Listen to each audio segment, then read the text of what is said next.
So hi, I'm here with Marcus Walden. How are you doing? Good. Good. I'm Marcus Walden. Pleasure to meet you, brother. So my first interview question for you is, how did you handle your transition from high school to college baseball when you arrived at Fresno City? So I knew I was going to go to Fresno City because I had my brother went to Fresno City and one of my best friends went to Fresno City. So it was a little bit easier for me knowing the coaching staff and knowing that I was going to go there. Um, but once I got there, that was like my first year really being a pitcher and like a pitcher only guy. So that was kind of the one thing getting used to. But it was a little bit older guys. I was only 17 at the time, with a lot of guys that were 18 to 21. So getting used to that culture was a little bit different. Then my second question is, how was your first rookie year in professional baseball when you got drafted by the Blue Jays in the ninth round in 2007 by them? So yeah, I was drafted by the Blue Jays after 1 year at Fresno City. That was pretty eye opening. That was actually before iPhones were out. So when I got drafted, I got a piece of paper with the hotel name and the directions to get there. I got on a flight at 18 years old and try to figure out my way to get out there. Going to Dunedin, Florida, going to a hotel at the Baymont Inn, and it was a eye-opening experience for sure. Being around guys again that were older than me. I was one of the youngest guys in the organization at the time, but it was something that I really dreamt of playing professional baseball. So it was something that I was willing to take the opportunity and run. And then my third question, what was the biggest adjustment you had to make when you transition from high school baseball to going to professional? So in high school baseball, to be honest, it's kind of a lot of holding your hand and telling you we got to go do this. College was a little bit more freedom. They kind of just wanted you to go out there and perform. As in a professional baseball, they are demanding you to perform. They expect you to go about your business and learn your routine and know what they got to show you what to do day in and day out. But then they expect you to know that and go about your business the right way. They expect you to pretty much wake up every day and it's a job at that point, which is the fun part. If you take it as you're enjoying your job, then it's a whole lot of fun. If you don't like doing what you're doing, it's pretty dreadful. Then my fourth question is, well, throughout your career, what was the toughest challenge you faced and how did you overcome it? I would say the toughest challenges that I faced was when I got released a couple times. Um, the first time getting released was by the Cincinnati Reds in 2015. That was something that I never thought it was going to happen. Ended up getting released, and now you're kind of searching for a job, something that was difficult for me at the time, and it could have been one of the worst things that ever happened to me, and also it ended up being one of the best things that ever happened to me. I think between getting released and having surgeries were two of the biggest mountains to climb over, but on the other side were two of the biggest blessings I ever had in life. I had Tommy John surgery. I came home to rehab. I ended up finding my wife, got married. I ended up getting released, and it ended up really changing my career for the better. Going to playing independent ball, um, I learned how to pitch again, and I learned how to enjoy the game again and have some fun. And if you're having fun playing this game, you can play this game for a long time. Then my fifth question is, how did you stay focused and bounce back after you gave up like a hit or a home run? I mean, the hits are pretty easy because that's just part of the game.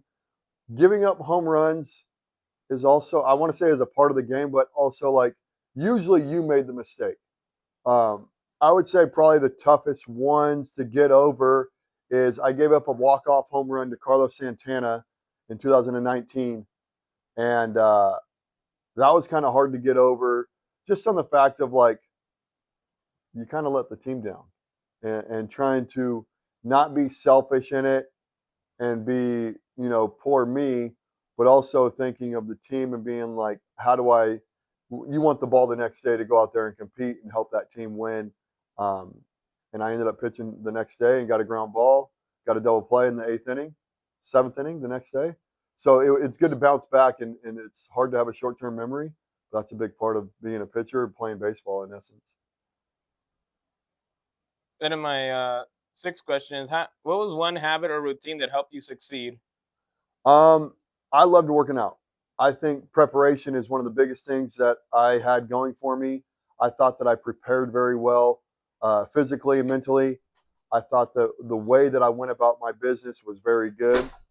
So I think that is what helped me get on the mound every day and knowing that I was ready for that game. And then my seventh question is, what was the most rewarding moment of your career? There's a couple things. I think my first one was pitching in Fresno. Was one of my coolest days of my career in 2014. Um, it was a great day. I got to come home to Fresno. I pitched on this field when I was a junior in high school, and being able to do it, it was roughly 9 years later, was a cool day. I had roughly 300 or 400 people there to watch me pitch, um, and it's a lot more fun when that happens. The other one would be pitching in the big leagues, getting called up, making my debut on April 1st, 2018 was a great one. Being able to call my wife and my parents and let them know that I made the big leagues was a definitely a dream come true. I think once I did it and pitched in the big leagues, a lot of weight was off my back of like just trying to get there. Then it was a matter of staying there. And 2018 was a tough year going up and down. I think I got called up and down 7 times, 8 times in the matter of 3 months. Um, but I enjoyed a lot of it. Then my eighth question is, during your time with the Red Sox from 2018 to 2020 with specific adjustments, how did you do pitch mechanics and help maintain a low ERA, especially in high pressure situations? I think again, it goes back to the preparation part of it. It also took me 12 years to get to the big leagues. So there wasn't, I went through a lot of mechanical changes when I was younger. I think I did a lot of, when I first got called up in 2014 with the Toronto Blue Jays, I wasn't very sure of myself, to be brutally honest. I was 8 years into pro ball. I was still young. I had pitched a lot in Double A the year before, but I was still a young kid, in my opinion. I was 25 years old, I believe. And when I got called back to the big leagues and made my debut in 2018, I was very sure of myself. I had been through the ups and downs a little bit more. I've had really good success playing in Venezuela, playing against better competition. I believe getting to the big leagues and having good success. 2018 was pretty good. 2019, I was really good. Um, but it was a lot of work, more with my strikeout pitches, throwing sliders a lot from 2017 to 2019. I think helped me out a lot. Um, but more about confidence and knowing that you've been through the ups and the downs. I had a great, my wife, I had my two daughters were with me a lot. And so having a getaway away from the field definitely helps you kind of de-stress and not really think about baseball as much as when you're single and you're kind of living, you're going through your baseball game even when you're home. I think when you get home, you got to, I don't want to say relax, but you got to mentally check out and go through something else. And another question I have is, if you could go back to high school, what would you do differently? Um, I would, I mean, my number one thing is I would be a better teammate. I think I wasn't a very good teammate. I think I didn't help the younger players as much as I should have. Physically, I don't know if I would do anything different. I played shortstop my whole life growing up. I didn't become a pitcher until my senior year in high school. So it's not like I pitched when I was really young, 7 years old till I was about 13 or 14 years old. But once I got to high school, I never pitched. I had a lot of arm injuries.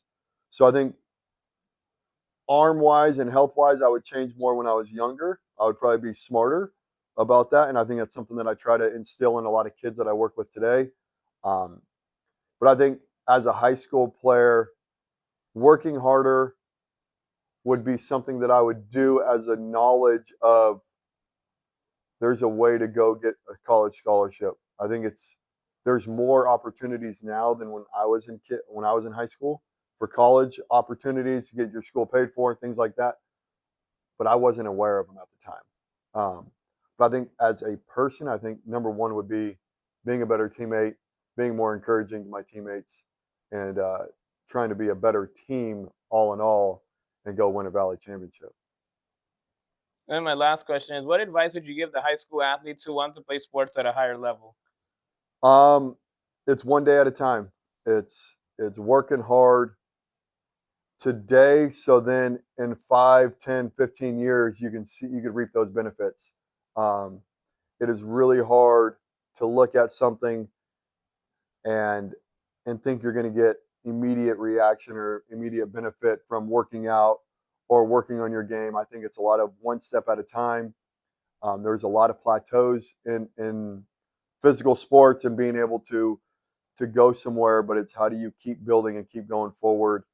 I think a lot of guys kind of get stagnant, or they get, I don't want to say complacent, I think they get frustrated with where they're at that time. And they don't see a bigger picture, which is really hard to see when you're 14, 15, 16 years old. Obviously, coming from the other side and playing baseball. And I think a lot of our parents see that when we were kids is there's more to it. You know, taking it one day at a time. Don't get wrapped up in this Wednesday in April. Don't get wrapped up in that day as much as how was your season? How do you feel? Are you healthy?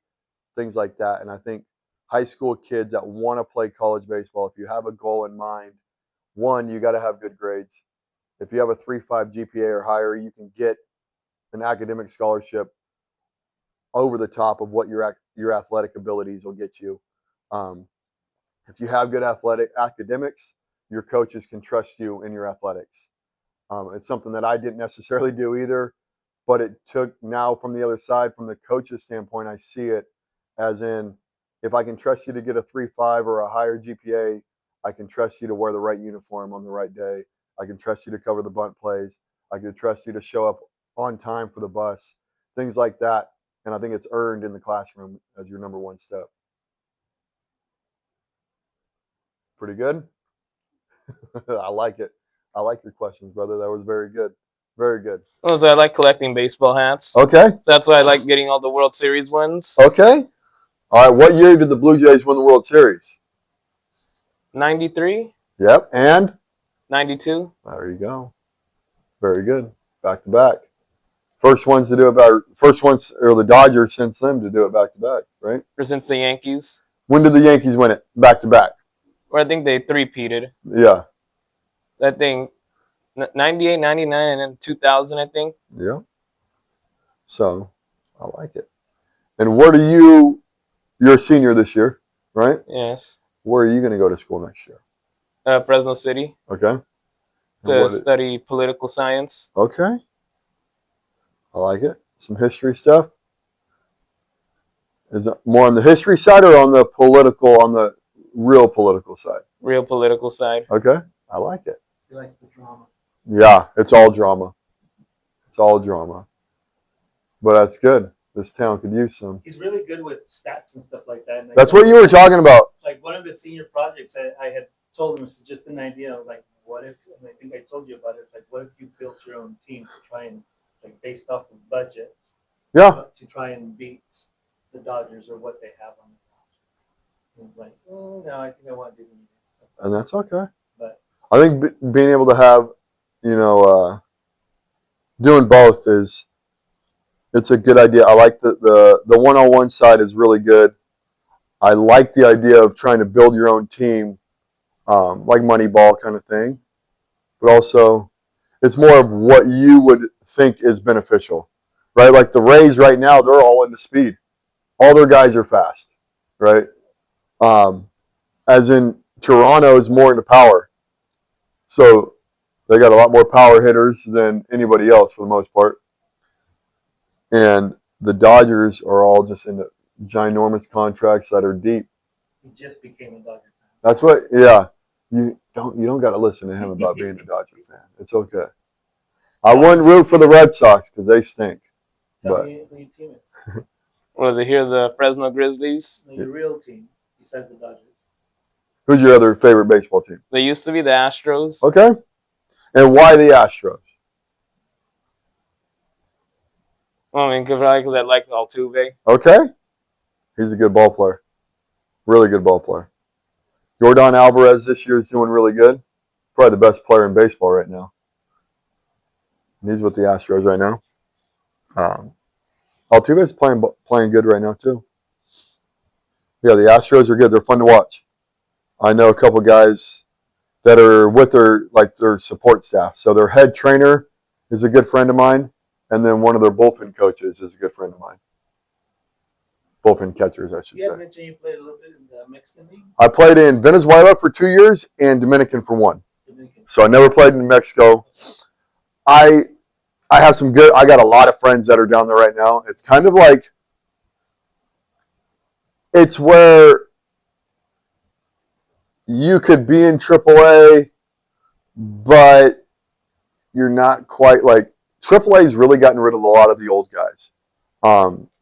And it's kind of a shame because when I was growing up, if you had time in the big leagues like myself, a year, 2 years, and you wanted to keep pitching, they were going to let you stay in AAA because they knew that if they needed somebody that day, you weren't going to choke. Pretty much, right? Like, we'll call you up for 2 days. You'll get your insurance for the year. You'll get a little bit of some money. But we knew that we could count on you to throw strikes and not choke at the end. Like, that was, now they're like, we don't care. I'll call up that young kid and see if he could do it for 2 or 3 days. And if he doesn't, then we don't need to worry about it, right? Like, they'd rather give that kid a chance. And they're willing to take more risks, I guess, with that kid as opposed to having the older guys. So a lot of those older guys now, and older as in, I mean, I finished AAA when I was 35, my last year playing. That's old for baseball. A lot of these guys are 31, 32 years old, and I'm like, man, like these guys are still playing, but they're all 5 or 6 years younger than me. But I played with them all when they were 27, 28, and I was 33, 34. And but they're all in Mexico right now playing. And then you can make some good money. A lot. So like in Mexico, it's becoming a lot more popular. It's a crazy. Japan, Korea. Now we have. Well, Japan and Korea is awesome. Like those guys are making big time money. So if you were in the big leagues and you were kind of like, I had an opportunity to talk to a team in Japan in 2019. After my 2018 season, I got called up a little bit. We won the World Series, but I didn't finish the year in the big leagues. 2019, in that offseason, my agent's like, hey, this team in Japan wants to talk to you. Call the Red Sox, see what they say. And the Red Sox, the guy that I had talked to, he was our scout, but a good friend of ours, and he's like, don't go anywhere. And I ended up pitching pretty much the whole year in 2019 in the big leagues. So it was a blessing that I didn't go. But that's where you're going to get guaranteed money going to Japan. So most of the guys are making $600,000, but it's if you're in the big leagues every day. You go to Japan, you're going to make a guaranteed $550,000, $600,000. So, and now they're getting a lot of guys, and they're making $1 million or so out there. Same with Korea. Korea, I think my buddy, I've had a couple friends go out there, and there's a kid from Madera High School, actually, Alec Gamboa, really good pitcher, was with the Dodgers in AAA, had a great year in 2023, doesn't get called up. 2024, he's back with the Dodgers. Halfway through, he goes to Korea. And I think he made like $250,000, $250,000. But like, it's the first time he's really made real money. And pitched really well. And now he's back in America. He actually signed with the Red Sox as a minor league free agent. So what's the average salary in the minor leagues? Now it's different. So when I was playing, it was terrible. We were making the Fresno Grizzlies, when it was AAA, a lot of those guys were making about $2,500 a month. Nothing. 5-month salaries. You're making $10,000 a year. I averaged $8,000 a year for the first 7 years of my career. I made $55,000 in my first 7 years. Exactly. And that's why when I made money, I had to back pay a lot of I wasn't taking loans out necessarily, but like I was scrouching. So when I got called to the big leagues, 2014, me and my wife we had just got married in 2013, November 8th, 2013. We had $142 to our name. I got called to the big leagues. And it was a lot of crying. Yeah, like just like finally made some money. And I was only up for a couple of days. I think I was up for 5 days, but our paycheck was more than the whole year previously. And then we made decent money that year. But then the following year, I thought I was going to make some decent money with the Reds, and I ended up getting released a week into it. And I go back to playing independent ball, making $1,500 a month, and you're like, goodness gracious. And then that's when I went to Venezuela, and just financially, you had to. But we were making decent money in Venezuela too. Has that changed now? Yes, so I was a big part of I was like the old guy in the rooms for the minor leagues unionizing. So they unionized in 22, 21, 21, 22, 22, no. Yeah, whatever, one of those years, 21 or 22, they finally unionized, and now they're making, when you walk in your very first year, you're going to make $20,000 a year. Just fine. But they're going to pay for all your living. They're going to pay for your food for 2 meals a day.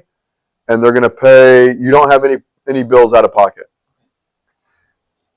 That's at the low levels. Now you get to the Fresno Grizzlies, which is low A. I think you're going to make $27,000.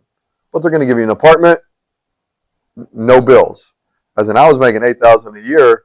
I was paying for my apartment. At one point, we had 8 people in a 2-bedroom apartment. And I lived in the living room every year until I got to AA.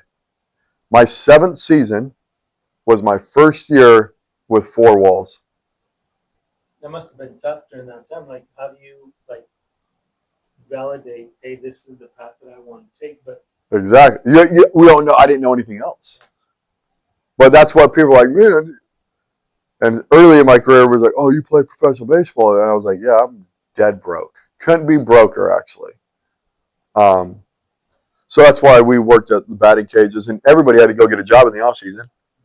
Or you got a big signing bonus and you lived off your parents, or like my mother-in-law would send me money.